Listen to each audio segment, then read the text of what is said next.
నెహెమ్యా తన జీవితాన్ని ఇచ్చేసాడండి దేవునికి. ప్రార్థనతో మనం ఏ పని తలపెట్టినా, ప్రార్థన ముఖ్య ఉద్దేశం ఏంటంటే మన కోరికలు అడగడానికి కాదండి ప్రార్థన, దేవుని యొక్క కార్యం అక్కడ జరగడానికి ప్రార్థన, దేవుని చిత్తాన్ని చూపించడానికి, దేవుని బలమును చూపించడానికి ప్రార్థన అండి, దేవుని శక్తిని కనపరచడానికి ప్రార్థన, దేవుని మహిమను చూపించడానికి ప్రార్థన, దేవుని ఘనపరచడానికి ప్రార్థన. అంతేగాని మీ నా కోరికలు తీర్చుకోవడానికి కాదు ప్రార్థన. మోషే ద్వారా దేవుడు మహిమ పొందాడు, 10 తెగులు చేశాడు, దేవుడు మహిమ పొందాడు, నీ దేవుడు గొప్పవాడు అన్నాడు ఫరో. అక్కడికి వచ్చినప్పటికీ మిమ్మల్ని నన్ను చూసి ఎవరన్నా అంటున్నారు అలాగా, నీ దేవుడు గొప్పవాడు అని అనేవాళ్ళగా ఎవరన్నా ఉన్నారని మన చుట్టూ అలా కనిపించుకునేలా బ్రతుకుతున్నామో మనలో ఉన్న అలాంటి ప్రార్థన ఆత్మ.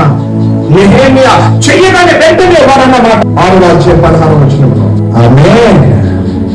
ఈ రోజున అందరి పట్ల దేవుని యొక్క వాంఛ ఏంటో తెలుసండి, నెహెమ్యా ద్వారా దేవుడు ఎలా మహిమ పొందాడో మన ద్వారా కూడా దేవుడు అలా మహిమ పొందాలనుకుంటున్నాడండి.